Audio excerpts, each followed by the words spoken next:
Hey, everybody, got an announcement to make. Ding, ding, ding, ding, ding. I quit. Kiss my ass, everybody. Alice falling down the rabbit hole. Alice falling out past what you know. Keep your eyes wide, stay in the glow. Alice falling, let the secrets show. Hello, everyone, and welcome to Alice Falling. I am your host, Tammy, and with me, as always, is my awesome co-host, Dave. Dave, how are you today? Good. What's good? What's up? What's good? What's up? What's up is we have kind of a cool episode today, and I'm going to hand it over to you very shortly to talk about that. But before we get to that, I want to do some quick housekeeping on what is coming up on Alice Falling, because we have a couple really cool guests coming on that I'm really excited about, and I know you're really excited about them too. So first up, we have Jason Wild. So if you don't know who Jason Wild is, you can find him on X. He is a hypnotist, and he knows everything about all things ancient history and has some really, really great, unique takes on kind of what our history actually is versus what we have been told. Sick. Yeah, super, super excited for that one. And then the other guest that we have, and this is kind of going to be a special edition episode that we are going to be launching on 9/11. So this year is the 25th anniversary of one of the most horrific tragedies that has ever happened in North America. And we have Jason Burmis coming on the show. If you don't know who Jason Burmis is, he helped produce the documentary that was responsible for waking up probably close to everybody in North America. Right. What actually happened in 9/11, and he produced Loose Change. Sick. Yeah. That was a big part of my waking up. Yeah, huge part of my waking up too. So I'm really, really excited for both of these guests. I think we have some really great episodes coming up. So stay tuned for those. Again, the Jason Burmis episode would be launching on 9/11. So typically we launch our episodes on Sundays at 7 p.m. But this one will be, I believe it's actually a Friday. So stay tuned for that. And then for today's episode, I'm going to hand it over to you, Dave. Today, we have a full-blown 45 minute documentary created by yours truly. There's visuals for the whole 45 minutes. If you're watching on Spotify, listening on Spotify or anywhere else that doesn't have visuals, you're fine. I'd recommend watching it on YouTube because it does have visuals. But if you end up hearing any weird noises like popping sounds or hitting sounds, those are just transitions or stuff popping up in the actual visuals that are going on YouTube and then slightly later Rumble. And then as far as what the video itself or what the documentary is about is a couple of secret societies. I'm going to say words that rhyme with their names because YouTube isn't very friendly with promoting the names in the algorithm. So one of them is the Bavarian Bugatti. Yeah. And centered around that or kind of weaved into that is, I think I can say their names like Frankists or Sabbatean Frankists. But however, they are the ones where I personally think, and I know I'm not alone in this, where a lot of people are angry at the little hat wearing country nowadays.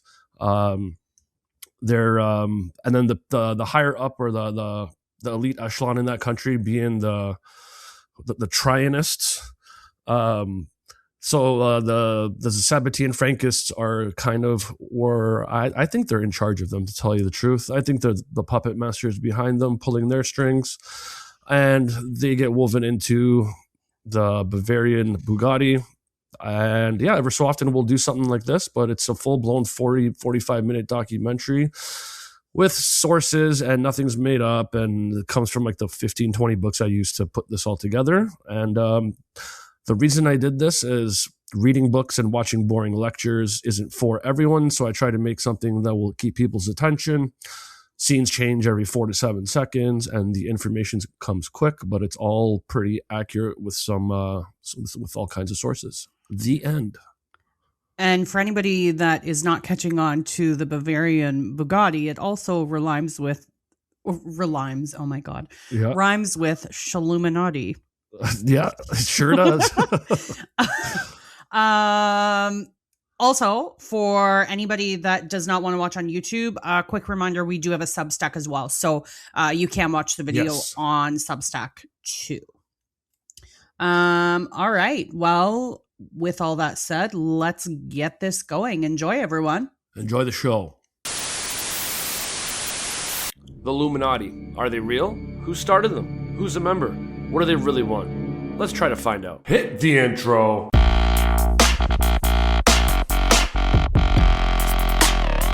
I got flavor. Motherfucker, I'm ill.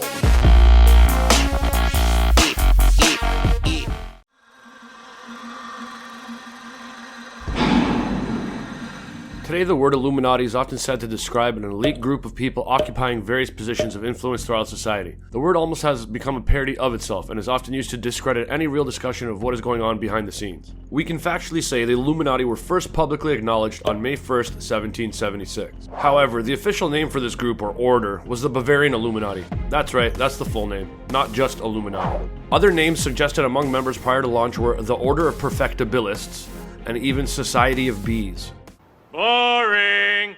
The creator was this guy, Adam Weishaupt, a professor of canon law at Ingolstadt University of Bavaria, Germany. Weishaupt was born on February 6, 1748 in Ingolstadt, today part of Munich, then capital of German state Bavaria.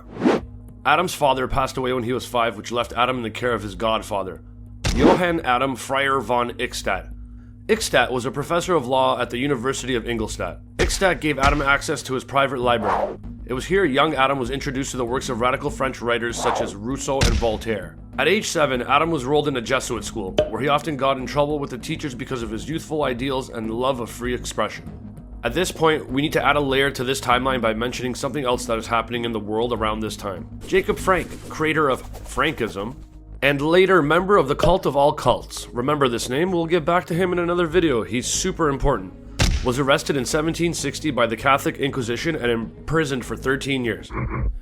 Upon his release, in 1773, he headed for Frankfurt, Germany, where he made friends with the House of Rothschild, including Mayer Rothschild, and was given the title Baron. Okay, back to our main storyline. I promise we'll examine those people more thoroughly in the future. They are extremely important. In 1768, at the age of 20, Adam graduated from the University of Ingolstadt with a doctorate in law.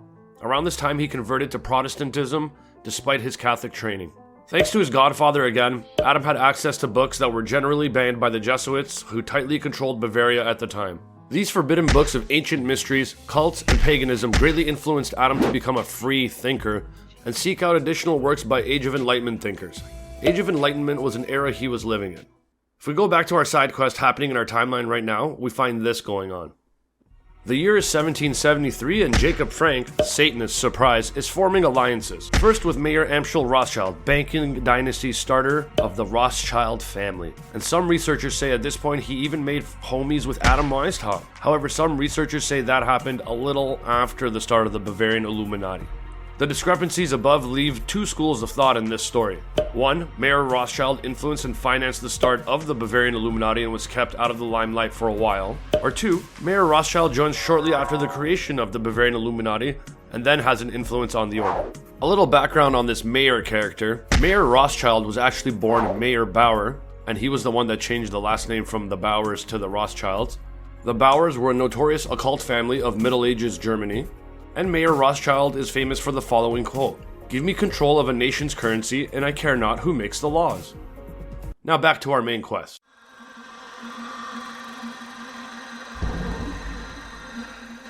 In 1775, Adam was named professor of law at Ingolstadt University, a position only held before by a member of the Jesuits.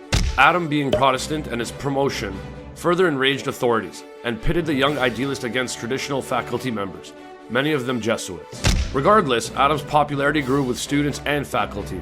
They respected Adam for his open-mindedness. They would hang out in his quarters periodically to discuss religion, philosophy, and the issues of the day. Topics included Greek and Roman cults. They also studied the works of Pythagoras. By some reports, these gatherings were similar to modern-day university student activities, as in there was drinking, music, and even the blazing of cannabis. Around this time, Adam was also initiated into Freemasonry, and as a student of ancient esoteric knowledge, he grew frustrated that no one in his lodge understood the occult significance of their own ceremonies. So now that Adam's grown up in our story, now would be a good time to update us on his influences at the time in his life. Who was he a fanboy of type of thing? Adam was greatly influenced by a merchant simply known as Colmer. One author termed Colmer as the most mysterious of the mysterious men. Colmer preached an ancient form of Gnosticism called Manichaeism. I definitely said that wrong. That had used the word illuminated prior to the 3rd century. Colmer had learned esoteric knowledge of Egypt and Persia. Colmer himself was admired by Cagliostro, a French court magician and revolutionary. Cagliostro was involved in Masonic activities with the mysterious Count of Saint Germain and Venetian lover Giovanni Giacomo Casanova. Mesopotamian influence on Adam can be seen by the adaptation of the Persian calendar for the Illuminati. Adam spent several years consolidating information and knowledge from the various influences mentioned, plus the Knights Templar and Assassins. And quite possibly by now, he's also having chats with the previously mentioned Mayer Rothschild, that's friends with Jacob Frank, member of the cult of all cults, so it's getting shady. On May 1st, 1776, the Bavarian Illuminati is officially declared an order, an organization. I don't know, but without a doubt, 100% this is the year and date it was publicly formed. Given everything that's going on, one believable theory on where the Illuminati name came from goes like this. The name Illuminati came from the Zohar, which is a body of works in the Jewish equivalent of the Bible called the Kabbalah. Zohar is the foundation of Sabbatean Frankist belief. In Hebrew, Zohar means splendor, radiance, illuminated, and so we have Illuminati. Others believe the name came from a small splinter group of Gnostics in Spain called the Alumbrados. It was founded by a Spanish Jesuit, Ignatius of Loyola. The Alumbrados taught a form of Gnosticism, believing that the human spirit could attain direct knowledge of God, and that the dogma of former religions was unnecessary to those who found the light. Excuse me, everyone. Sex! Now that I have your attention. What else happened in 1776? American Declaration of Independence. Adam Smith published The Wealth of a Nation. House of Rothschild was formally founded. Adam created 13 degrees of initiation in his Illuminati, the same amount of steps on pyramid money. Adam's Illuminati began with 5 members: Adam and his law students Franz Anton, Maz Elder, Andreas Suto, and a man named Bauhoff. However, the order grew quickly. A less talked about person that joined the order slightly after launch was William of Hesse, the employer of Mayer Bauer, aka Rothschild. So there you go, another connection of how they can be homies and friends and stuff. Rothschilds and German royalty have been connected by biographers through Freemasonry. Mayer's son Salomon was part of the same lodge as Mayer's bookkeeper Seligman Geisenheimer. Originally, the stated goals of the Illuminati appeared benevolent. They were to oppose and try to stop superstition, prejudice, religious influence over the masses, abuses of government power, and gender inequality. Others saw the order and its members as anarchists or descendants of the Knights Templar and the Assassins, and some as nothing less than worshippers of Satan intent on dominating the world. The order recruited swiftly, including from the various Masonic lodges Weishaupt belonged to. In an intercepted letter, Weishaupt is quoted as saying that certain secret traditions were above the comprehension of common minds. Shut up, bitch! Adam showed his desire to mold Illuminati members to his will by writing, "We cannot use people as they are, but begin by making them over." Alright, let's take a break here. We got the ball rolling, and in the next video we will switch focus to understanding the methods of operations for the Bavarian Illuminati, along with their goals straight from the mouth of Adam Weishaupt. We will also include quotes from the numerous historical figures acknowledging the existence of the order. Don't forget the earlier mention in the video about the cult of all cults. This cult will also be examined when the time is right. Until then, just remember who plays a role in said cult that we've discussed so far. Comment below if you learned something from this video. Feel free to correct me on something or add in information I missed. Our perception correction journey continues in the next video. See you there.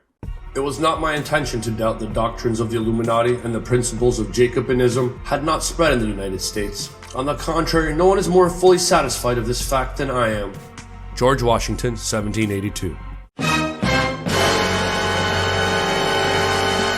Last time on Perception Correction, we set up a foundation for better understanding how the Bavarian Illuminati was created and by who. Yep, Bavarian Illuminati is the full proper name of the most famous secret society that you either know nothing about think it never existed, think they existed but were irrelevant, or think they currently run the world behind the scenes today. As we learned, this guy, Adam Weishaupt, started the Bavarian Illuminati in 1776 with help from this guy, Mayer Bauer aka Rothschild, and at some point this guy, Jacob Frank, a member of the cult of all cults. Watching the video before this is pretty much necessary before starting this one, so you know where we are in the story and how we got here. So let's continue our perception correction of what and who was the Bavarian Illuminati. In this video we will learn about how the Illuminati was structured, the methods utilized to complete their goals and control its members, while sprinkling acknowledgements of their existence from previous world leaders. Weishaupt wrote this in a letter to a former student of his and fellow Illuminati member. Immediately under me, I have two into whom I infuse my whole spirit. These two in turn correspond with two others and so on. In this manner and with the simplest means possible, I will inflame 1,000 men into action. Similarly, this is the same method by which secret societies necessarily operate within the political sphere.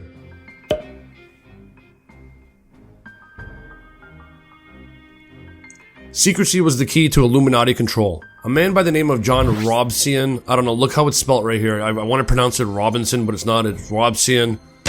He was an Edinburgh University professor, a Freemason, was invited to join the Illuminati in the late 18th century.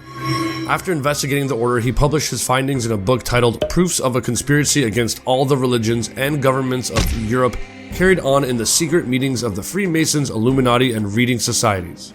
Robinson quoted from Weishaupt's letters to fellow Illuminati. Here's one from a work called Die Neuesten Arbeiten des Spartacus und Philo in dem Illuminatum-Ordern, written in 1794. Definitely butchered that. And I gotta admit, I don't think I give a fuck. The great strength of our order lies in its concealment. Let it never appear in any place in its own name, but always covered by another name and another occupation. Today, Junior? None is fitter than the 3 lower degrees of Freemasonry. The public is accustomed to it. Expect little from it and therefore takes little notice of it. Next to this, the form of a learned or literary society is best suited to our purpose. By establishing reading societies and subscription libraries, we may turn the public mind which way we will. In like manner, we must try to obtain influence in all offices which have any effect either in forming, or in managing, or in even direction the mind of man. Illuminati cells were kept separate with leaders knowing only the names of their immediate superior or subordinates. This tactic has been used in modern times with the structure of the communist cells operating outside the old Soviet Union and today's terrorists. To add to the secrecy, codenames were used in correspondence. Weishaupt was known as Spartacus to his fellow Illuminati brethren. Other codenames which were mainly taken from classical literature or mythology included Alexander, Cato, Pythagoras, Socrates, Hercules, Huh?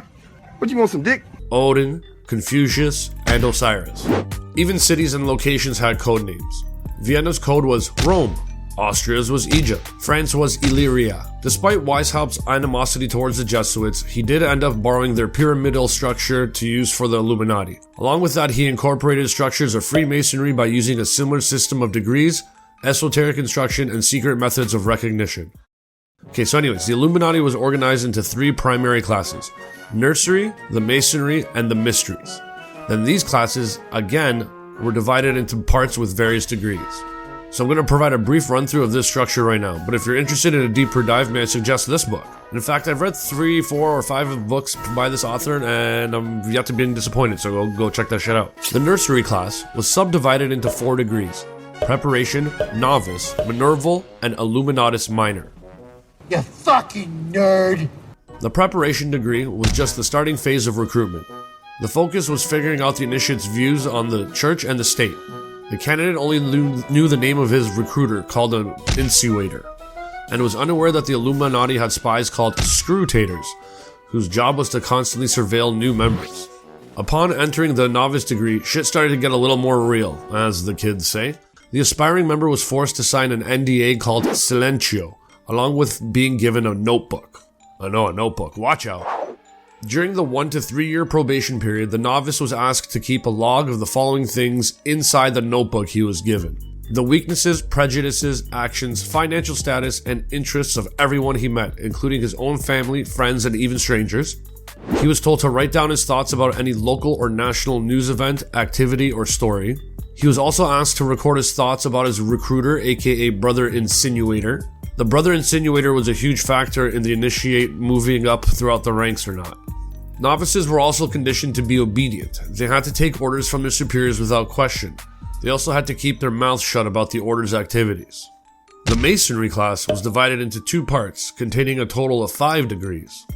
Symbolic, which is part 1, consisted of the apprentice, fellowcraft, master mason, and illuminatus major degrees. Part 2 was something called Scottish Knights, which contained illuminatus dirgens / Scottish Knights. In the symbolic degrees, the candidate was told the Illuminati secretly controlled all Masonic lodges. The candidate was also asked to play a game called Know Others. I want to play a game. This required the member to describe in detail other Illuminati members right down to their physical appearance, facial features, tendencies, education, emotions, and even sleeping habits. Creepy. In the Illuminatus major degree, the member was required to write a complete biography on themselves called a pensum. This was then compared to the views his brother insinuator and fellow initiates had on him. If the notes and information matched, well then the initiate was allowed to move to a higher degree and learn deeper hidden secrets of the order. If they didn't, well, you're shit out of luck.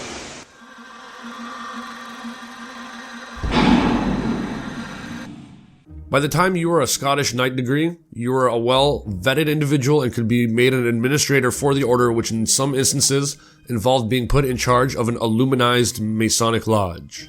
The final grade, called Mysteries, was also divided into 2 parts with 2 degrees in each part. Part 1, Lesser Mysteries, had the following degrees: Prince and Priest.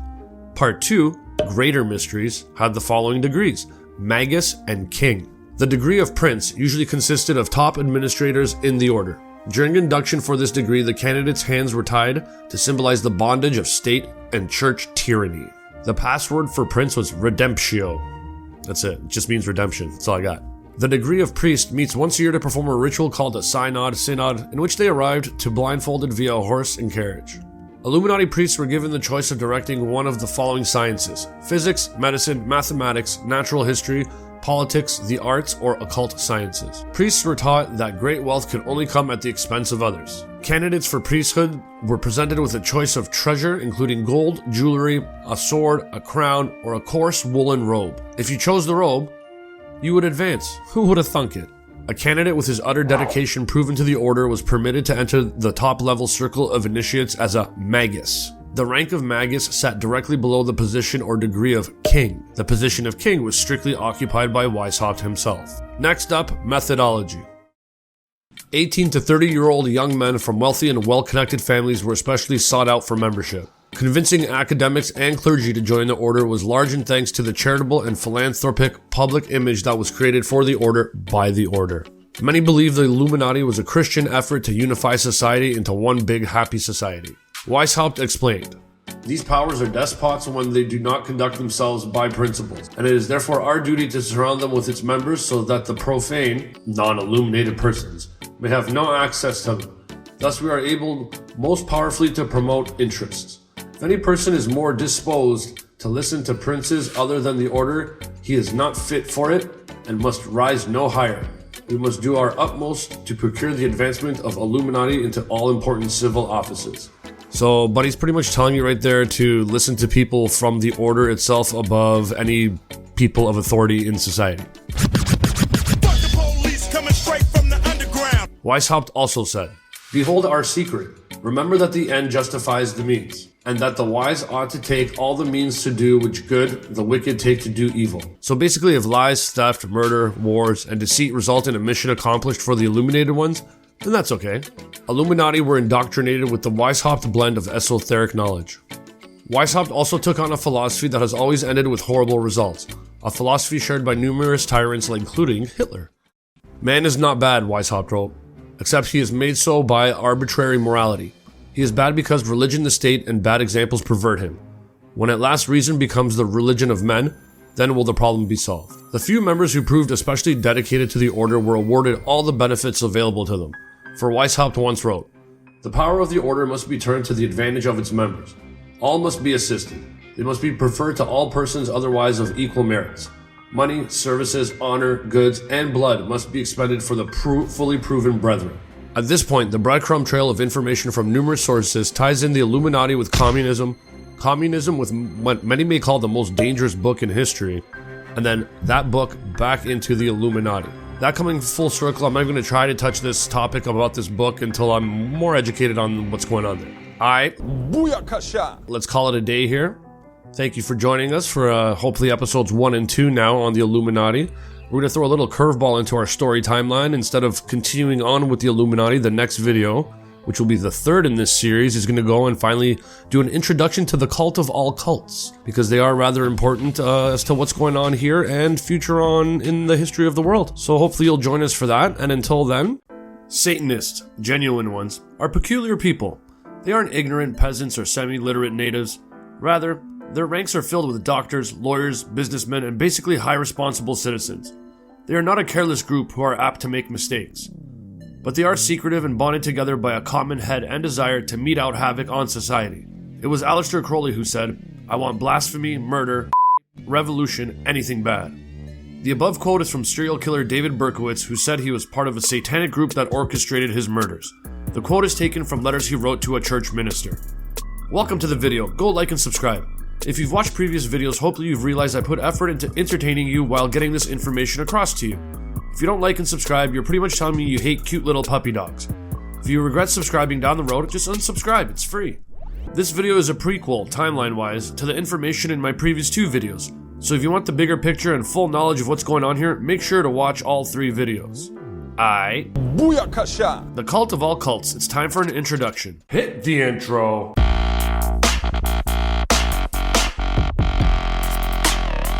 I got flavor.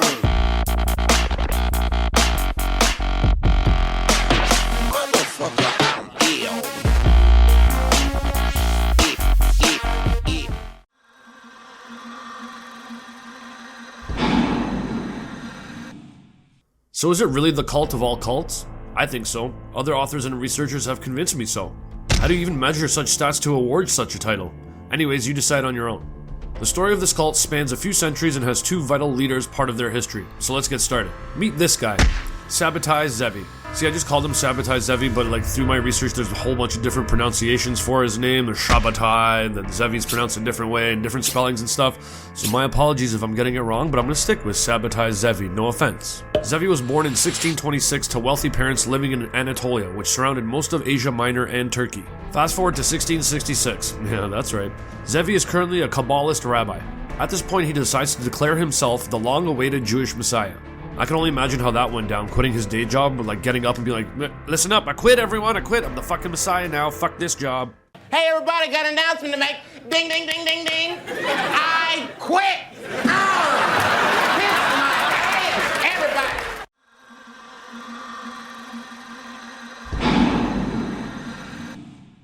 Regardless, he was reportedly a charismatic leader, and in a rapid pace he obtained half of the Earth's Jewish population as his followers. Members were forbidden to marry outside of their cult. There was even a system put in place to keep children unaware of what the cult was really about until they reached a certain age that deemed them trustworthy. Zevi and his followers came to be called Sabbateans. Then, yet again, I found a million different pronunciations. Well, not a million, 3, 4, 5. Sabbateans, Sabbatians. I'm going to stick with Sabbateans, or whatever comes out of my mouth, no offense. A contributing factor to his popularity also came from Zevi's use of the Lurianic Kabbalah, named after Rabbi Isaac Luria, a 16th century mystic who proclaimed a new version of the Kabbalah which used numerology and codes to predict the coming of a Messiah. Zevi and his followers practice an inverted form of religious practice. But we talking about practice, man. What are we talking about? Practice? We talking about practice, man. We talking about practice. We talking about practice. We ain't talking about the game. We talking about practice, man. They believed that by breaking old Jewish laws and traditions, the new Messiah could more easily lift them up to redemption. They feasted during fast days, ate food forbidden by Jewish dietary law, and believed in reincarnation. Another aspect of Sabbatean theology involves secrecy. Robert Seffer, anthropologist and author, wrote in his 2015 book, 1666, Redemption Through Sin, explained the Sabbatean view of secrecy. The theme of a secret, hidden, or occult identity became a part of this evolving religious philosophy. In essence, a true act cannot be committed publicly before the eyes of the world. Like the true faith, the true act was concealed, for only through concealment could it negate the falsehood of what is explicit. Through a revolution of values, what was formerly sacred became profane, and what was formerly profane became sacred. So yet again, let's remember this premise. The Sabbateanism was not a form of Judaism, but an inversion of everything that common Judaism stood for. No joke, no over-exaggeration. Whatever was forbidden by Judaism was encouraged and sometimes even commanded of Sabbateans to do. This included incest and what would today be called Satanism. Hail Satan. Zevi even encouraged and told his followers to celebrate acts of evil and argued for feelings of guilt to be ignored. Zevi also foretold about a return to the promised land for Jewish people. An authority on the Kabbalah, Israeli historian Gershom Scholem, sorry if I butchered that name, described the Sabbatean movement as the largest and most messianic movement in Jewish history. Zevi was expelled from Jerusalem by rabbinical leaders due to his unorthodox views. Zevi ended up finding support from the Sultan of the Ottoman Empire. However, the rate at which Zevi's faction grew quickly made the Sultan of the Ottoman Empire uneasy. At this point, the Sultan presented Zevi with an ultimatum: your head or the turban. Some other researchers and authors say the Sultan threatened Zevi with torture. Regardless, the test was, if Zevi truly was the Messiah, he can just resurrect himself and shouldn't be scared of being beheaded, tortured, or killed. The turban option meant he had to convert to Islam if he was passing on the beheading or torture offer. To the dismay of his followers, Zevi became a Muslim and took the name of Aziz Mehmed Effendi. Some supporters still managed to turn this negative into a positive, and since they believed Zevi was the new Messiah, they foresaw this news as an opportunity to merge the two religions. When Zevi chose to convert to Islam, around 300 families part of the Sabbatean cult decided to do so as well. Well, just in theory, they secretly were still going to be Sabbatean. These people notably became powerful in the politics and business of Salonika, today called Thessalonica or Thessaloniki in Greek Macedonia in the southern Balkans. Salonika was a major center for Freemasonry and the birthplace of the Young Turk movement, which overthrew the Ottoman Islamic rule in Turkey. But that's me getting ahead of myself, let's stay focused. They continued to practice the goals and rituals of Sabbateanism behind an Islamic disguise and became known as the Donmech, which means to turn, which is ironic because their turn to Islam was a fake one. Many research and authors have concluded that Sabbateanism was a modern version of the religion of Sumer and Babylon, and can be likened in its beliefs and sacrificial practices to today's Satanism, because in many ways, it is today's Satanism. Zevi passed away in 1676.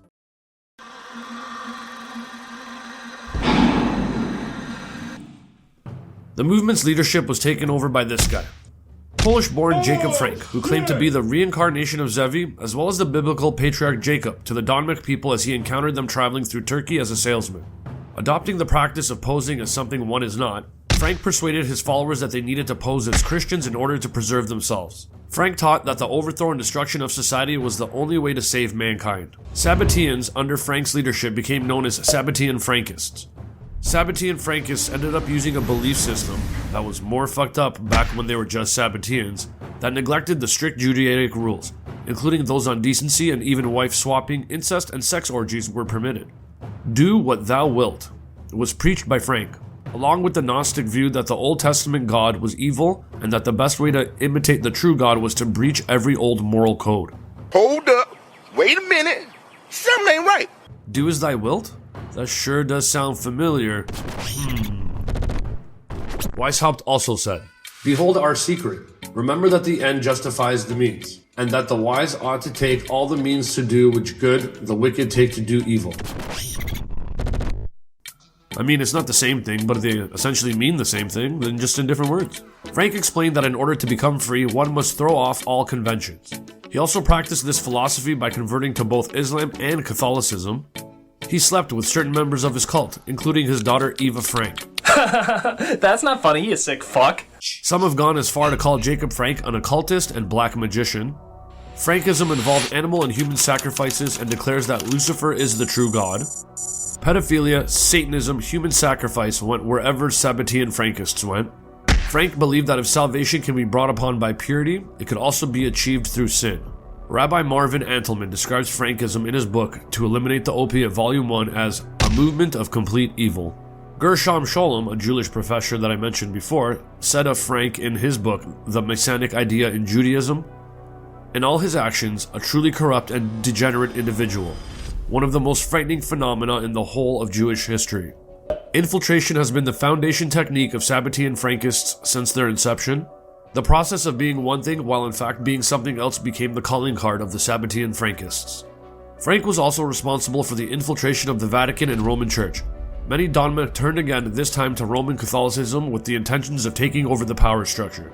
So to recap, the dogma in Turkey officially converted to Islam in 1683, and the Frankists in Europe to Catholicism in 1759. The purpose of these conversions was to take over and destroy these faiths. This modus operandi continues to this day, many researchers believe. Pose as a supporter of whatever religion, culture, movement, or political party you want to control.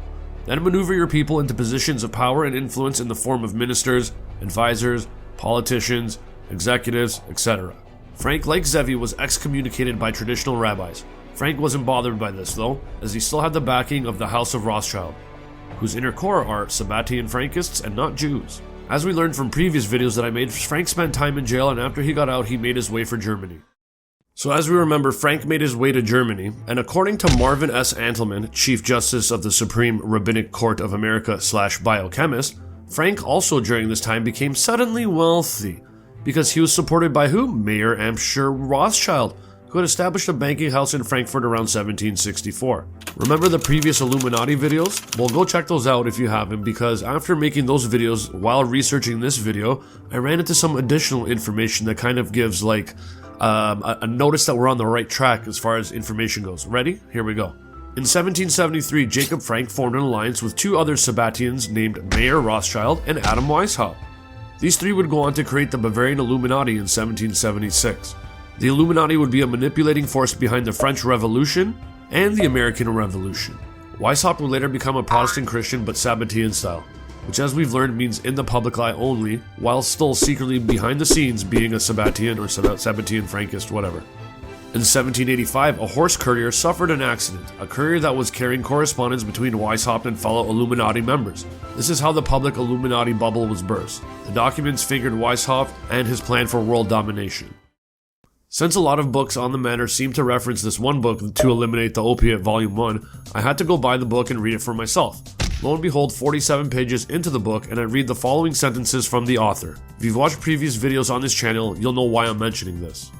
The author, Marvin S. Antelman, said the following thing on page 47. There is no argument about the relationship between the Illuminati and the Jacobins, who executed the terror during the French Revolution. There is no argument among prominent Judaic scholars as to the Frankist influence on the Jacobins and the Reform movement. The Illuminati, formed in Ingolstadt, Bavaria, paralleled the Frankists, which were formed in Offenbach in both geography and time, both in Germany. We shall demonstrate there is a relationship between the Illuminati and communists. The author continues to speak about people like we did, such as John Robison and Professor Gershom G. Solom. Let's see what some other authorities on the subject matter have to say about the information in this video and previous videos. Henry Makow wrote the following in his 2015 book, The Half-Jewish Conspiracy. The satanic plague devouring humanity originated with the Sabbatean Frankist cult, a satanic Jewish movement based on the Kabbalah that absorbed half the Jews of Europe in the 17th/18th century. They were chameleons, pretending to convert the Satanist Jews infiltrated and subverted all important religions, organizations, and governments. They are the progenitors of the Illuminati, Zionism, communism, fascism, and they control Freemasonry. The NWO, brackets New World Order, is their goal. In 1988, Rabbi Gunter Plaut described Illuminati founder Jacob Frank in these terms and implied that the Nazis were a Sabbatean Frankist creation. Author Livingston also saw the Sabbatean Frankists as the force behind the Illuminati, the Nazis, and more modern events. He wrote, "It is easy to recognize the origin of communism and anarchism in this demented philosophy. It is easy to recognize the terror of the French and Bolshevik revolutions, the Soviet gulags, and Nazis' concentration camps. Today, Junior? The killing fields of Cambodia and China, the shock and awe of Iraq, and the dust of the World Trade Center. Many Jews were tricked by the Frankish communist promise of economic justice and public ownership." Gotcha, bitch.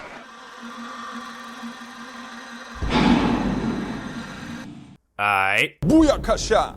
Let's call it a day here. Intro videos to the Bavarian Illuminati and the cult of all cults are in the bag. Next up, we're going to examine how the Illuminati officially came to an end and whether or not they could have secretly carried on their ways. Spoiler alert, the trail leads to yet another secret society. You know the deal. Subscribe, like, follow, share, comment, and all that stuff. But for now, like a fat kid in dodgeball, I'm out. In 1794, Duke Ferdinand of Brunswick, who was a Grand Master of Freemasonry and an Illuminati initiate since 1783, wrote the following to fellow Masons. I have been convinced that we, as an order, have come under the power of some very evil occult order, profoundly versed in science, both occult and otherwise, though not infallible, their methods being black magic, that is to say, electromagnetic power, hypnotism, and powerful suggestion.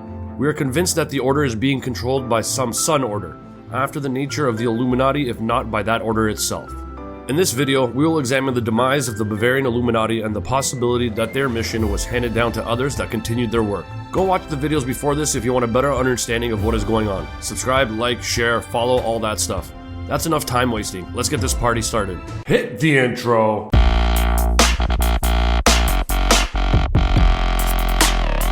I got flavor.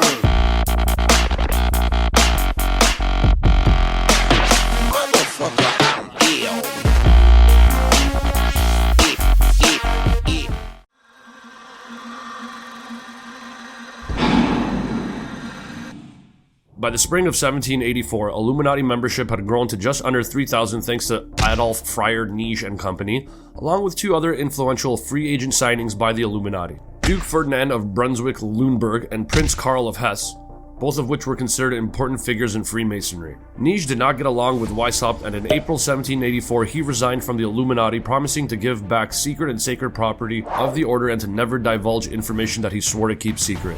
Nige was quoted as saying, "Where does his unrestrained passion lead? Had I ever believed this man capable of such low and ungrateful behavior? And it was under his band that I was to work for mankind? That is to say, under the yoke of such a pig-headed man? Never again." So anyways, this Nige character obviously thought Weishaupt was too fucked up to be involved with. That's what that quote says to me. Moving along. On June 22nd, 1784, Karl Theodor, the Duke of Bavaria at the time, issued the first of several rulings banning all secret societies, including Masons. Adam Weishaupt, the creator of the Illuminati, not only set out to deceive the public, but also reminded his top followers that they should hide their true intentions. Weishaupt wrote that members must, speaking sometimes in one way, sometimes in another, so that one's real purpose should remain impenetrable to one's inferior. How do we know Weishaupt said this? Let me tell you. In 1785, a horse courier, some sources say this person was not merely a horse courier but also a friend of Weishaupt's and an Illuminati member, was traveling from Frankfurt to Paris when he was reportedly struck by lightning. And then again, some sources say he just suffered an accident. Regardless, as a result, a considerable amount of correspondence was retrieved by authorities. Documents linking Weishaupt to the Illuminati and their plan for world dominance, along with a membership list of names, were part of the bounty. Still in 1785, Karl Theodor issues out another edict, this time outlawing the Illuminati and requiring active members to repent and register with the government or face more severe consequences. Back in Ingolstadt, administrative authorities of a special commission to investigate the Illuminati were stepping up the pressure on the order. A lot of Illuminati members that were questioned by this inquisition ended up making formal confessions. The investigation revealed that many members of the Illuminati were part of the military, state officials, professors, and teachers. This should come as no surprise to viewers of this channel, seeing as we've already mentioned this. Illuminati priests were given the choice of directing one of the following sciences: physics, medicine, mathematics, natural history, politics, the arts, or occult sciences. During this time, Weishaupt fled and sought protection by the Duke of Ernest in Regensburg. The Duke even sent letters to Karl Theodor asking him to back off Weishaupt, claiming because Weishaupt was part of his privy council, that made him immune from warrants. Shit really hit the fan when in October of 1786, thanks to the documents found on that horse courier, police raided the home of Franz Zwack, a member of Weishaupt's inner circle we've mentioned in previous videos. At his place, police found a stockpile of Illuminati documents which included descriptions of the order's symbols and Persian calendar they used, membership rosters, instructions for recruiters, ceremonies of initiation and imprints of the order's insignia, several hundred impressions of government seals for the purpose of counterfeiting, instructions for making poison called aqua tofana, recipes for poison gas and secret ink, an infernal machine for safeguarding papers that would apparently blow up if opened incorrectly, and instructions on how to build that machine. May I remind you the year is 1786 right now. Author Stauffer had the following comments based on these documents he sought out and seen as a part of his research. By the admissions of its leaders, the system of the Illuminati had the appearance of an organization devoted to the overthrow of religion and the state, a band of poisoners and forgers, an association of men with disgusting morals and depraved tastes. Boom. Roasted. By 1787, the legitimate intentions of the Illuminati began to be perceived by the public. As mentioned, the seized documents included plans for a global revolution, and it was clear that this was to be accomplished by covert groups using secrecy and deceit. It was clear that this was to be the work of only the most illuminated, which meant educated and well-placed individuals of the time. Due to this, the Bavarian police had to operate slowly, carefully, and tediously in their investigation of the Bavarian Illuminati. As a result, the police examination of the Bavarian Illuminati was starting to uncover some vulgar information. Accusations ranged from simple insurrection to Satan worship and even human sacrifice. The death blow to the Illuminati came when further raids uncovered the order's intentions of opening its doors to women, which was considered an absurd proposition in the 18th century. On August 16, 1787, Duke Karl Theodore issued a third and final edict pertaining to the Illuminati. Anyone recruiting for the Illuminati would be given the death penalty was part of said edict. We are told that this destroyed the Illuminati as an organization. However, this definitely didn't silence them. Teachings and membership lived on. Weishaupt and his critics exchanged jab after jab, claims and counterclaims via pamphlets and letters. Certain Illuminati members not fazed by the laws created against the order continued to hide themselves within the ranks of Freemasonry. Having successfully merged with Continental Freemasonry earlier in that decade, they simply went further underground. Their goals were advanced right on through the secret round tables of Cecil Rhodes in the 20th century, backed by the powerhouse Frankfurt Lodge, which was under control of the Hessian royalty, the Rothschilds, and their associates. Some former members turned against the order. Leopold Alois Hoffmann, a Mason that joined the Illuminati, was influenced by Rosicrucian information opposing the order. Rosicrucians went as far as creating a mini network of spies within the order. By 1790, those that didn't embed themselves in Freemasonry simply fled to other countries while retaining their loyalty to the order's philosophy and ideals. Illuminati orders sprang up in France, Italy, England, and even America. In 1789, John Robison, fucked up weird last name guy is back again, warned all Masonic leaders in America that the Illuminati had infiltrated into their lodges. And on July 19, 1789, David Papin, president of Harvard University, issued the same warning to the graduating class and informed them of the influence of Illuminism was having on American politics and religion. To top this off, John Quincy Adams, who had organized the New England Masonic Lodges, and also the 6th President of the United States, issued his warnings in the form of 3 letters he wrote to top Mason Colonel William L. Stone. In the letters, Adams exposed how Jefferson, that's right, Thomas Jefferson, the 3rd President of the United States, was using Masonic lodges for subversive, illuministic purposes. Those 3 letters at this time can be found in the Wittenberg Square Library in Philadelphia. So Jefferson, founder of the Democratic Party, was a member of the Illuminati. As we've learned, these people love to infiltrate and subvert, so the infiltration of the Republican Party began. To me, it sounds like the birthing moment of the uniparty concept well known to researchers today. While in exile, and to close out his life, Weishaupt lived in Gotha, Germany, where he taught philosophy at the University of Göttingen. In November 18, 1830, Weishaupt died. He was survived by his second wife and 5 children.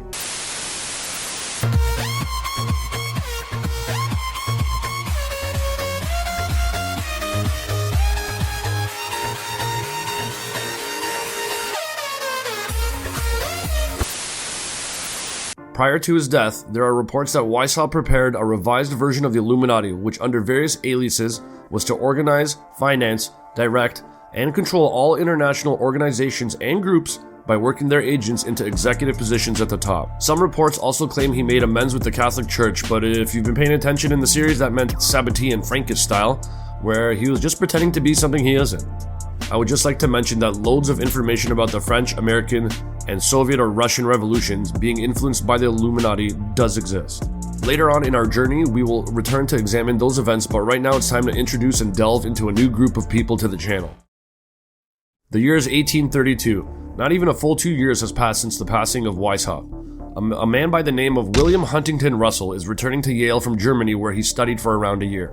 William Russell's head was filled with the philosophy of reason as taught by George Wilhelm Friedrich Hegel at the University of Berlin. In Hegel's worldview, the state is absolute reason and individuals must give their total obedience to it. The state has supreme rights over individuals, and individuals must recognize that their supreme duty is to the state. Those close to Russell claim that upon his return, he had intentions of starting an American chapter of a German secret society he found deeply interesting during his time in Germany. That being said, still in the year 1832 at Yale University, William Huntington Russell partnered up with his buddy Alphonso Taft Together they founded what we know today as Skull and Bones. You were both in Skull and Bones, the secret society. It's so secret we can't talk about it. What does that mean for America? The conspiracy theorists are going to go I'm wild. sure they are. I don't know. I haven't seen the web. Number 322. First of all, he's not the nominee, and look, I look for. Are you prepared to lose? No, I'm not going to lose. You both were members of Skull and Bones, a secret society at Yale. What does that tell us? Not much, because it's a secret. Is there a secret handshake? Is there a secret code?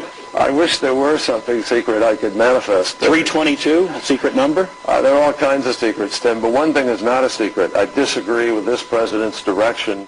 Thank you for watching. Coming up next on our perception correction journey will be an introduction to the Skull and Bones, aka Brotherhood of Death, aka the Order. All right, thank you for watching, everyone. As you saw where we left off, and whenever we get back into the video series, we'll be getting into the Skull and Bones out of Yale University in the States. It will connect into everything, and it's just, I don't know, it kind of makes me sick to my stomach that this all connects, and it will all connect once we get even further to present day with the World Economic Forum and whatnot. So thanks for watching, and here's Tammy. Thanks, Dave. Great episode. Thank you for putting so much time and effort into your video, because God knows I do not have those skills. So thank you for that. Looking forward to seeing the next ones, and also looking forward to our next 2 episodes coming up. We will talk to you guys soon, and thanks for joining, everyone. Take care, Bye. everyone. Alice falling.